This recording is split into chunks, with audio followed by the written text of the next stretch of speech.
Amen. Ci sono tanti bambini che stanno per nascere, tanti nuovi fratellini, sorelline in chiesa che stanno arrivando, però non possiamo in nessun modo dimenticarci che oggi siamo anche uno in meno in chiesa, no? Come già quasi tutti voi sapete, no? Questa settimana è venuto a mancare il nostro caro fratello Alberto, marito della sorella Sandra, di papà di Fabio. E noi come chiesa il minimo che possiamo fare, questo più di tutti gli inviti, le esortazioni che vi ho fatto fino adesso, è quello di non lasciare questo luogo questa sera senza aver dato un abbraccio a questa famiglia, ma soprattutto che in queste settimane, in questi giorni possiamo stare vicino a questa famiglia. Penso che se siamo uni in Cristo il minimo che possiamo fare è questo. Amen. Amen. Bene, preghiamo insieme, dopo taglierò un po' di predica perché sono già le 9:20. Signore Gesù, ti ringraziamo Signore per questa serata, per tutto quello che fino adesso ci hai fatto vivere. Ti ringraziamo Signore perché già hai toccato e hai parlato ai nostri cuori attraverso l'azione dello Spirito Santo che hai riccamente versato questa sera su questa chiesa. E in questo momento, Padre, io ti prego che per mezzo della tua parola tu possa compiere un'opera nuova nei nostri cuori, in primo luogo, nelle nostre menti, e poi successivamente attraverso di noi, affinché uscendo da questo luogo questa sera possiamo essere nuove creature senza vergogna di predicare la tua parola, che prendono la responsabilità dello Spirito Santo che vive dentro di noi. Per questo io ti prego nel nome di Gesù. Amen. Amen. Bene, questa sera voglio parlarvi di un argomento molto centrale per la nostra vita cristiana, probabilmente, se non sicuramente, l'argomento che è il più centrale per tutti quanti noi cristiani, perché tutto all'interno della vita di un cristiano gira intorno a questo argomento. E questo argomento è ovviamente la fede. Tutto ciò che riguarda la nostra vita come cristiani gira intorno alla fede. È la fede che ci dà speranza, è la fede che ci dà potenza, è la fede che ci dà salvezza, no? In Efesini 2,8 c'è scritto che noi siamo salvi per grazia mediante la fede in Gesù Cristo e che questo è il dono di Dio. E quindi di questa fede io voglio parlarvi questa sera, o almeno di alcuni aspetti di questa fede. Per questo vi chiedo di aprire le vostre Bibbie, altrimenti potete seguire qua con me nella lettera agli Ebrei, che giustamente ci parla di fede nel suo capitolo di numero 11. Lettera agli Ebrei, capitolo 11, leggerò i versetti 5 e 6.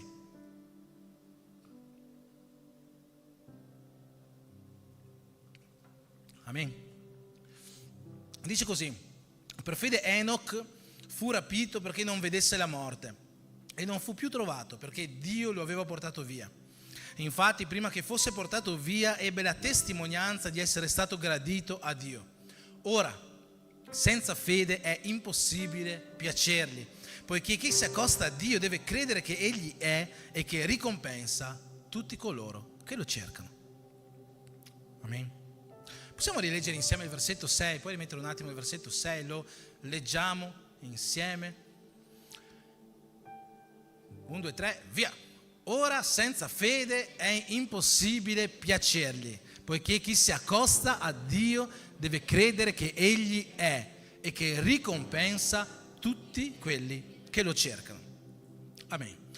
Questi versetti ci parlano di Enoch, Ebrei 11, no? È un capitolo che ci parla molto di fede. Nel versetto 1 c'è proprio la definizione di fede. Ora la fede è certezza di cose che si sperano, dimostrazioni di realtà che non si vedono. E tutto questo capitolo ci parla di fede, o almeno degli eroi della fede. E in questo versetto ci parla di questo Enoch, no? Chi è Enoch? So che molti già lo sanno, già hanno sentito parlare tanto di Enoch, ma è buono capire chi è questo Enoch. Enoch è un personaggio biblico molto particolare, e si parla di lui veramente pochissimo all'interno della Bibbia, ma nonostante si parli così poco di lui è molto ricordato per un dettaglio principale. Se noi andiamo in Genesi al capitolo 5, noi vediamo tutta la genealogia di Adamo. E io non voglio leggere tutta la genealogia di Adamo perché so che potrebbe essere abbastanza noioso, ma in tutta questa genealogia noi vediamo dei termini ricorrenti. Vi leggo soltanto il primo versetto della genealogia e poi il resto lo taglio abbastanza. Dice così: Adamo visse 130 anni e generò un figlio a sua somiglianza, a sua immagine, lo chiamò Set. Il tempo che Adamo visse dopo aver generato Set fu di 800 anni, egli generò figli e figlie, e tutto il tempo che Adamo visse fu di 930 anni, poi morì.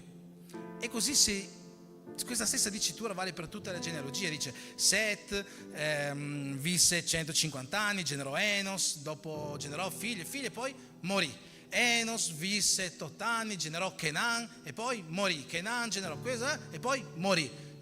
E poi morì.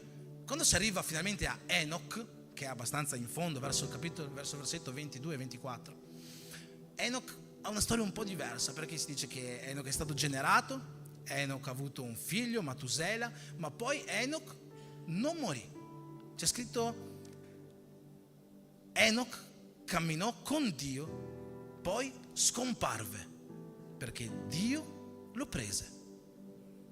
A differenza di tutto il resto della genealogia di Adamo, quelli che abbiamo visto prima e quelli che poi si susseguono, che tutti quanti sono stati generati e poi sono morti, Enoch non è morto. È uno degli unici 3 personaggi biblici di cui si dice che sono saliti in cielo. Il primo è stato Enoch, poi c'è il profeta Elia e successivamente sappiamo che Gesù è stato asceso al cielo, no? E questa particolarità avviene per un motivo. Qua ci dice che Enoch camminò con Dio. All'incirca nel 300 a.C., quando Alessandro Magno, no? Alessandro il Grande, ha conquistato tutto il mondo allora conosciuto, ha cominciato a far sviluppare una cultura, la cultura ellenistica, no? Lui voleva far sì che la cultura greca si espandesse in tutto il mondo, e così che cosa ha fatto? Ha preso, non proprio lui, no? Ma i suoi discendenti, ha preso 6 scribi per ogni tribù di Israele, 72 in tutto, e li ha chiusi per diversi giorni all'interno della biblioteca di Alessandria d'Egitto. E questi scribi hanno dovuto tradurre tutta la Bibbia dall'ebraico giustamente al greco, perché voleva che la cultura greca si espandesse in tutto il mondo. E quando c'è stata questa traduzione, alcune piccole parole sono state cambiate dalla scrittura originale. Qui abbiamo visto ad esempio che in Genesi c'è scritto che Enoch camminò con Dio, ma lo scrittore alla lettera agli ebrei si rifà a quella traduzione chiamata Septuaginta, scritta da questi 72 scribi che hanno tradotto la Bibbia. Lo scrittore alla lettera agli ebrei non dice Enoch ha camminato con Dio, ma dice Enoch fu gradito a Dio. Ma se noi riprendiamo quei versetti che abbiamo letto all'inizio di Ebrei 11, potremmo dirli in questo modo qua: per fede Enoch fu rapito perché non vedesse la morte e non fu più trovato perché Dio lo aveva portato via. Infatti prima che fosse portato via ebbe la testimonianza di aver camminato con Dio. Ora senza fede è impossibile piacergli, poiché chi si accosta a Dio deve credere che Egli è e che ricompensa tutti quelli che lo cercano. Ora ho una domanda: secondo voi Enoch, finché camminava con Dio, vedeva Dio? No, chiaro, no? Nessuno ha visto Dio, no? E quindi in che modo Enoch poteva camminare insieme a Dio se non vedeva Dio? Come faceva a sperare? No, lui è qua, adesso io vado di qua, adesso lui è di qua, vado di là. In che modo possiamo camminare con Dio se noi non vediamo Dio? Tutto questo si riassume nella parola su cui oggi noi cercheremo di avere qualche spunto, qualche rivelazione: la fede. Per fede noi possiamo camminare con Dio. Per fede noi possiamo vedere ciò che è invisibile. Sempre in Ebrei 11, qualche versetto più avanti, mi sembra il 27, parlando di Mosè, c'è scritto che Mosè obbedì a tutto quello che Dio gli aveva detto di fare, come se vedesse colui che è invisibile. Se noi abbiamo fede in Dio noi possiamo vedere colui che è invisibile, noi possiamo camminare insieme a Lui.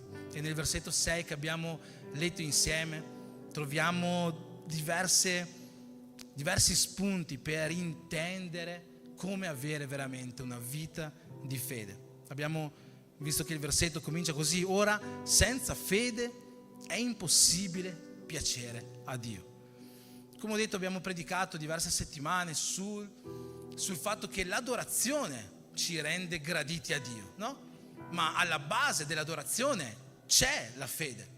Cioè, noi non adoriamo ciò in cui non abbiamo fede, no? Noi non adoriamo ciò sul quale noi non crediamo, sul quale noi non riponiamo la nostra fede. Quindi alla base dell'adorazione c'è la fede. La fede è probabilmente la prima cosa, la nostra fede è probabilmente la prima cosa che Dio guarda di noi.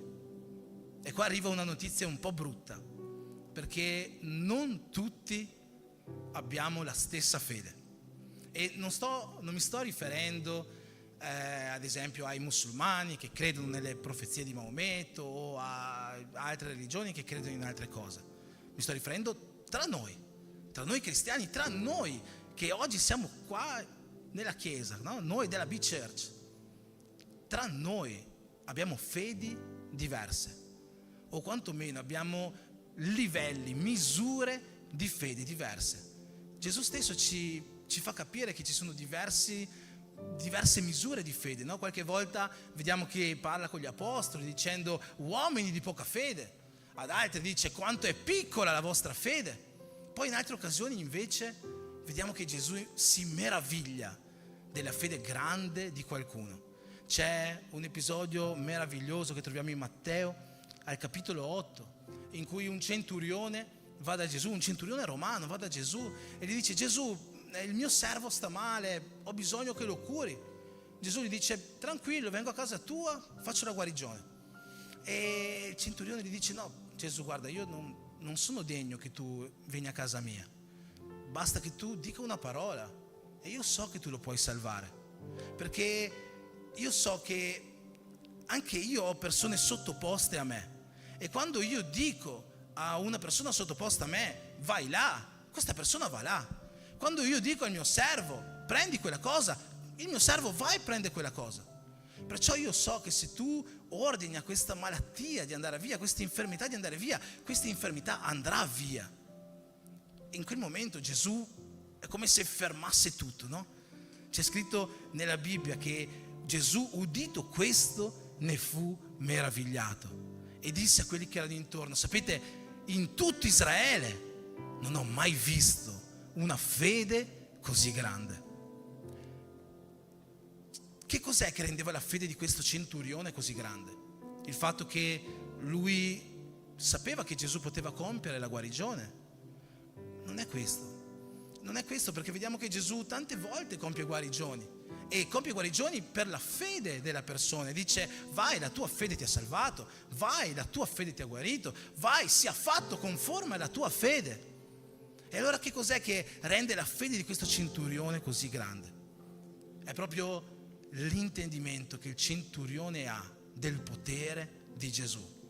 Perché il centurione ha detto: anch'io sono un uomo sottoposto ad altri e ho soldati sotto di me, e dico a uno vai, egli va, e un altro vieni, egli viene, e il mio servo fai questo, e egli lo fa. Il centurione non soltanto sapeva, aveva fede che Gesù poteva compiere la guarigione, lui era cosciente dell'autorità di Gesù, era cosciente della sovranità di Gesù. E ho parlato di questo molte volte in questi ultimi adorarti. Noi dobbiamo riconoscere la sovranità di Dio sulla nostra vita. Noi dobbiamo riconoscere la sovranità di Gesù sulla nostra vita. Noi dobbiamo riconoscere che Gesù è Signore su di noi. Il versetto che ci indica in che modo essere salvati non ci dice di riconoscere Gesù come il nostro Salvatore, ci dice di riconoscere Gesù come Signore della nostra vita. Se tu riconosci che Gesù è Signore della tua vita e credi in Lui, sarai salvato. C'è scritto nella lettera ai Romani, nel capitolo 10.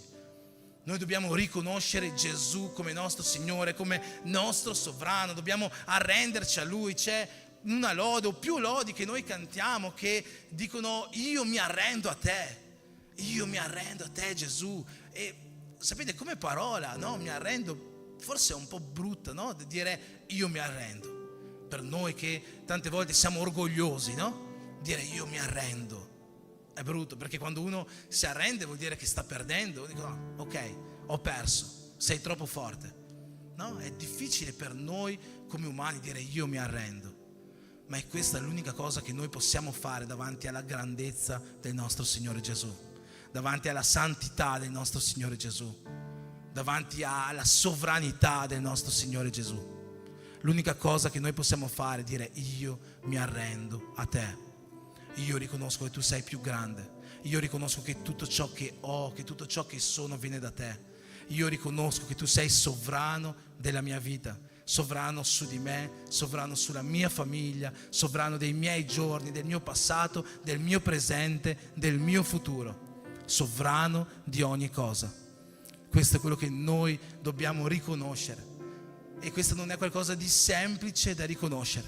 La sovranità di Gesù non solo sulla nostra vita, ma in tutti gli ambiti, non è qualcosa di semplice da riconoscere, perché pochi versetti dopo di questo passaggio meraviglioso in cui Gesù ha esaltato questo centurione dicendo sono meravigliato della tua fede, vediamo che Gesù è in barca con gli apostoli e arriva una tempesta molto forte e la barca è tutta scossa, no? Gesù sta dormendo, gli apostoli dicono ma Signore, perché non ti svegli a aiutarci, vuoi che moriamo? Gesù si sveglia, dice uomini di poca fede, e calma la tempesta in un secondo. E sapete cosa succede? Gli apostoli si meravigliano dell'autorità che Gesù aveva sui venti, sugli eventi atmosferici. Ovvero gli apostoli stessi si meravigliavano, non credevano, non avevano fede che Gesù potesse fare queste cose, che Gesù avesse autorità su ogni cosa. Mentre il centurione sapeva che Gesù aveva autorità sulle malattie, aveva autorità sui demoni, aveva autorità sugli elementi atmosferici, aveva autorità su ogni cosa. E questo è quello che noi dobbiamo credere, è in questo che noi dobbiamo avere fede. Noi dobbiamo essere sicuri che Gesù è sovrano, che Gesù ha l'autorità definitiva. Quel versetto che spesso diciamo quando parliamo del mandato, no? Che Gesù ci ha dato, andate per il mondo a predicare il Vangelo. Molte volte quando citiamo questo versetto togliamo come Gesù comincia questa frase. Gesù comincia questa frase dicendo dunque ogni autorità, ogni potenza mi è stata data nei cieli come in terra, andate dunque a predicare il Vangelo. Gesù aveva ogni autorità. La settimana scorsa ho citato un versetto che io dico essere uno dei miei preferiti della Bibbia, Filippesi 2 dal 5 all'8, che dice che abiti in voi lo stesso sentimento che era in Gesù, che non ha considerato l'essere uguale a Dio qualcosa a cui aggrapparsi gelosamente, ma svuotò se stesso, prese forma di servo e morì per noi. Ma il versetto 9 prosegue dicendo per questo Dio lo ha sovranamente innalzato e gli ha dato un nome che è al di sopra di ogni altro nome, affinché davanti al nome di Gesù ogni ginocchio sui cieli, sulla terra e sottoterra si pieghi e ogni lingua confessi che Gesù è Signore alla gloria del Padre.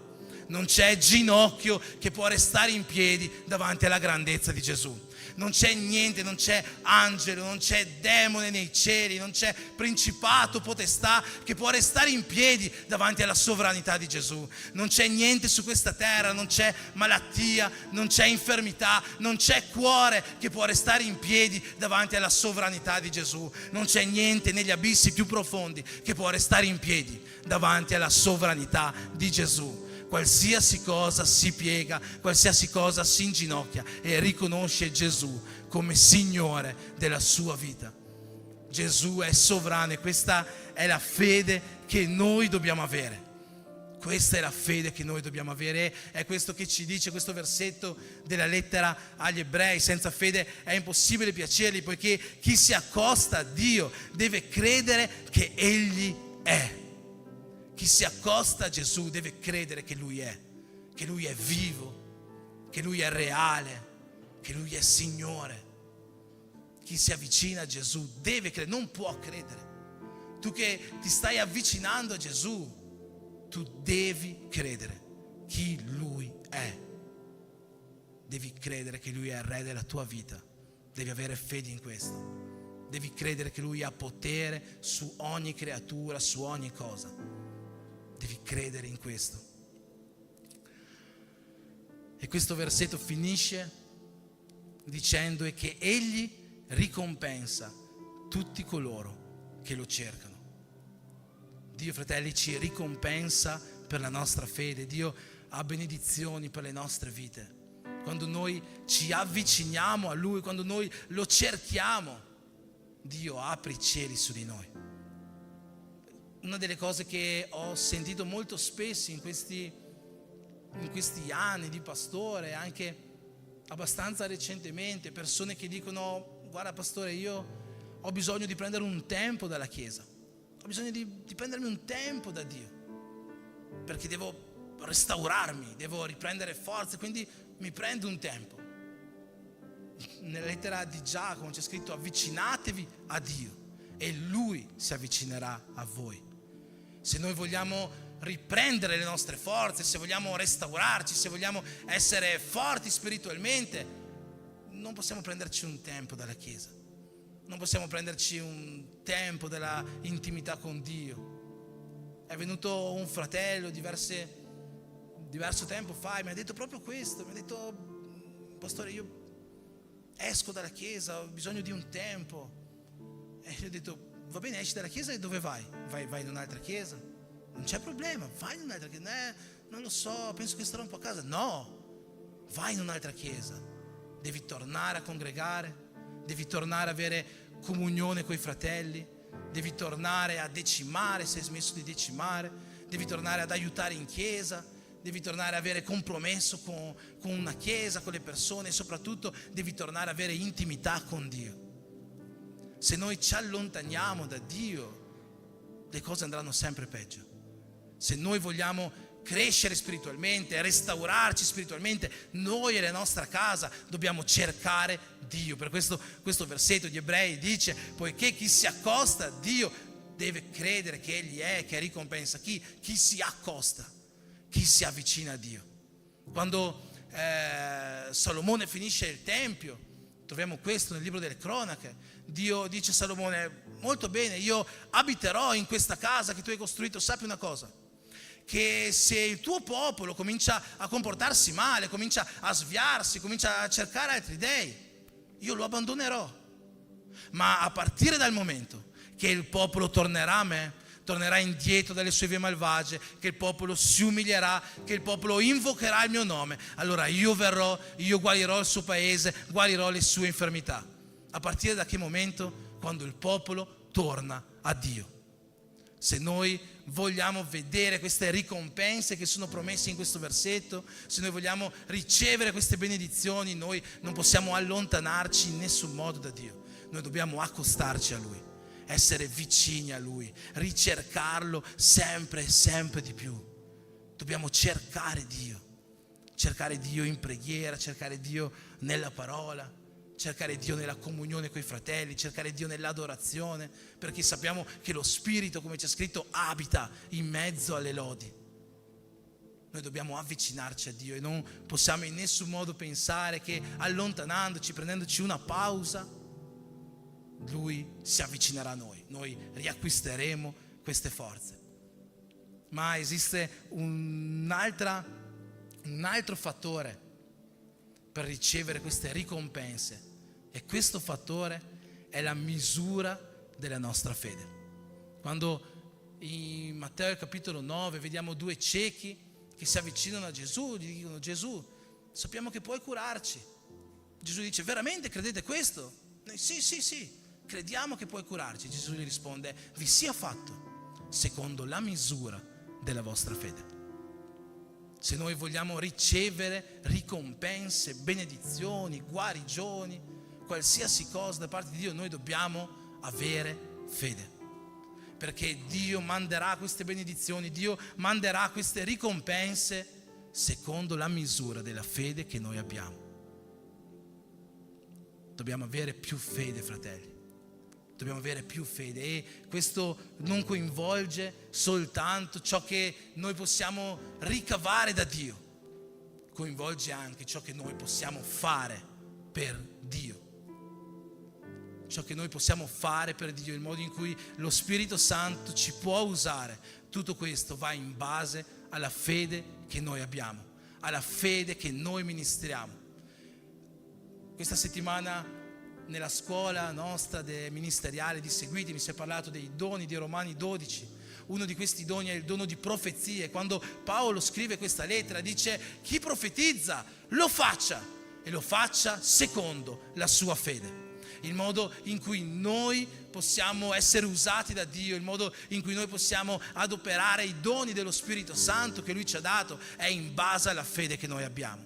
Se abbiamo una fede piccola, noi non riusciremo a fare grandi cose, ma se noi abbiamo una fede grande, una fede come questo centurione che era sicuro che ogni ginocchio si piega davanti all'autorità di Cristo Gesù, noi riusciremo a fare cose meravigliose.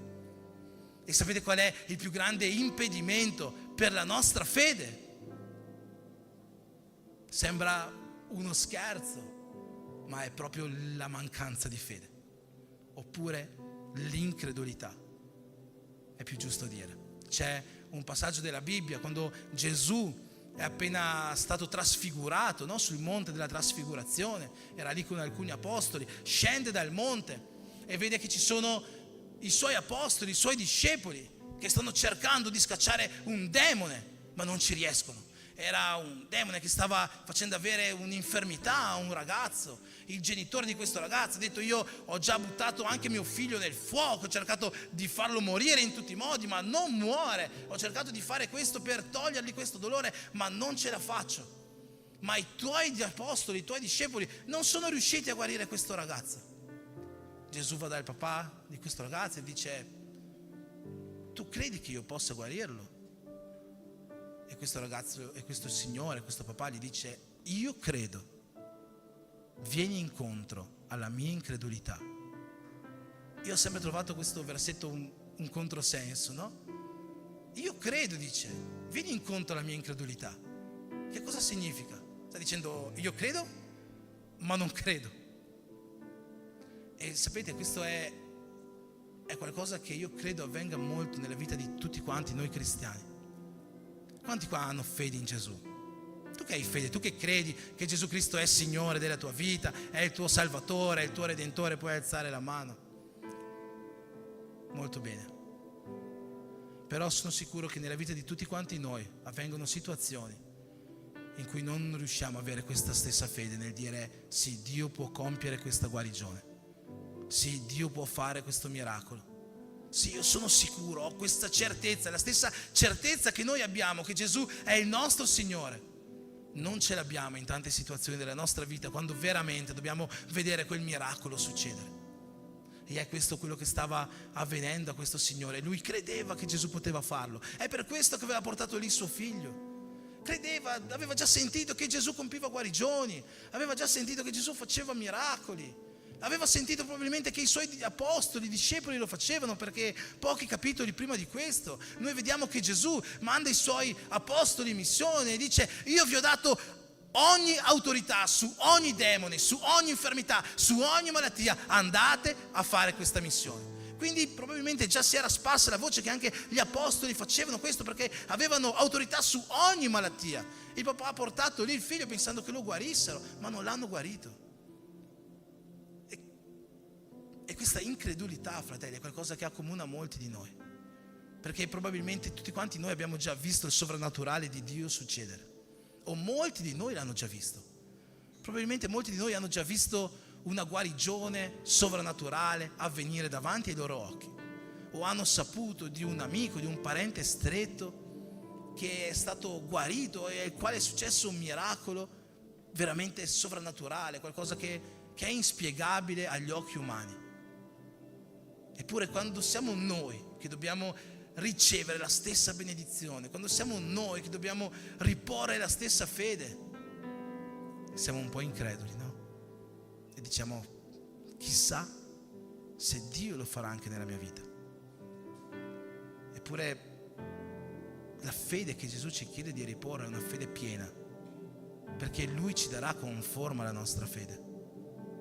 E questo papà dice: Signore, io credo in te, io so che tu hai già fatto, io so che tu potrai ancora fare, ma sono un po' incredulo su quello che veramente potrebbe avvenire nella vita di mio figlio. Vieni incontro alla mia incredulità. E forse questa è una preghiera che ognuno di noi deve iniziare a fare al nostro Signore Gesù, perché io credo che veramente Dio possa fare cose meravigliose nella vita di tutti, e penso che tutti quanti voi già lo crediate, tutti quanti voi credete come questo papà, tutti quanti voi avete fede, avete già visto, sapete, non solo per la Bibbia ma per esperienze personali. Eppure quando avviene la vera difficoltà, questa fede viene un po' meno e sorge l'incredulità. Gli stessi apostoli dopo vanno da Gesù e gli dicono: Gesù, come mai non abbiamo potuto scacciare questo demone? E Gesù gli risponde: per la vostra poca fede. In realtà nella traduzione originale dal greco non c'è scritto per la vostra poca fede, c'è una parola precisa, è apistia, è una parola greca, e questa parola significa proprio per la vostra incredulità. E successivamente c'è un versetto nel Vangelo di Matteo, capitolo 17, su questa storia. Non c'è su tutti quanti i sinottici. È un versetto che voi potete trovare nelle vostre Bibbie, o forse non in tutte, perché alcune Bibbie lo omettono, perché non c'è in tutti gli originali. E dice così: questa specie di demoni non esce se non per mezzo della preghiera e del digiuno.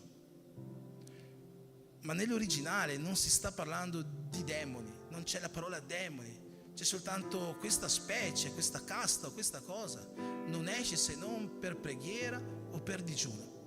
E il soggetto del discorso di Gesù non sono i demoni, il soggetto del discorso di Gesù è l'incredulità. Anche perché sarebbe un po' strano, no? Trovare un demone davanti, non riusciamo a scacciarlo e diciamo: demone, aspetta una settimana che faccio una settimana di digiuno, tra una settimana torno a scacciarti, no? Non stavo parlando di digiuno per scacciare i demoni, stavo parlando di preghiera e digiuno per aumentare la nostra fede. Il digiuno e la preghiera è ciò che aumenta la nostra fede. Se noi vogliamo avere una fede aumentata, una fede in grado di scacciare demoni, una fede in grado di compiere guarigioni, una fede in grado di prendere veramente la responsabilità dello Spirito Santo, perché l'autorità Gesù ce l'ha già data. Ogni autorità mi è stata data in cielo, sulla terra, andate dunque a compiere la missione. L'autorità Gesù ce l'ha già data, lo Spirito Santo ce l'ha già dato. Scherzando prima con la Gabi che c'era questo video dei battesimi, che l'acqua non si muoveva, no? Ma in realtà doveva muoversi. Lei ha detto: questi computer non sono pronti per la mia tecnologia, no? I computer della nostra chiesa. Io ho detto: guarda, si potrebbe fare una predica, no? Dio vuole fare qualcosa ma non ha le persone adatte per farla, e è proprio questa la predica, fratelli.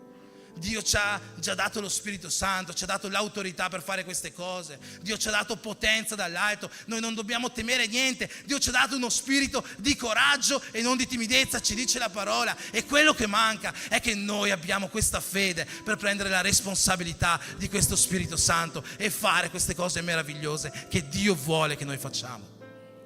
Noi dobbiamo cominciare a avere questa fede, noi dobbiamo cominciare a immergerci veramente nella preghiera e nel digiuno, affinché questa fede possa crescere dentro di noi.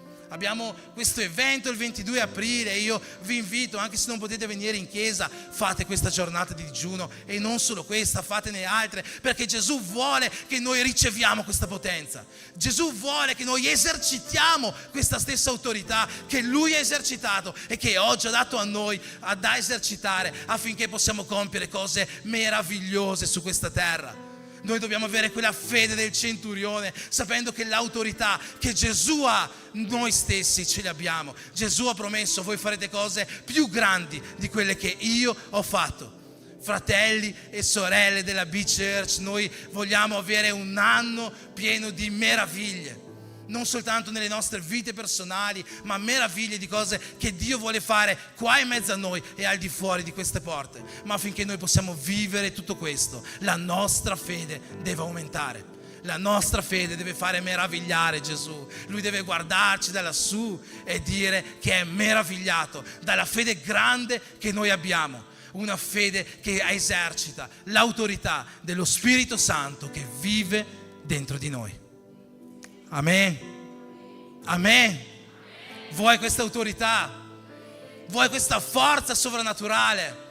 Vuoi imporre le tue mani e guarire malati? Vuoi imporre le tue mani e scacciare demoni? Vuoi non dover neanche andare a casa del fratello per fare questo? Che tu possa fare queste cose attraverso la fede, che è un dono di Dio, ma che deve crescere dentro ognuno di noi. Che deve crescere dentro ognuno di noi. Che questa fede possa crescere e che ogni incredulità possa sparire dalle nostre vite. E dove quella incredulità permane, che la nostra preghiera sincera a Gesù possa essere: Signore, io credo, vieni incontro alla mia incredulità. Lui può fare l'impossibile che noi non possiamo, e questo lo sappiamo bene. Amen. Posso invitarti ad alzarti in piedi?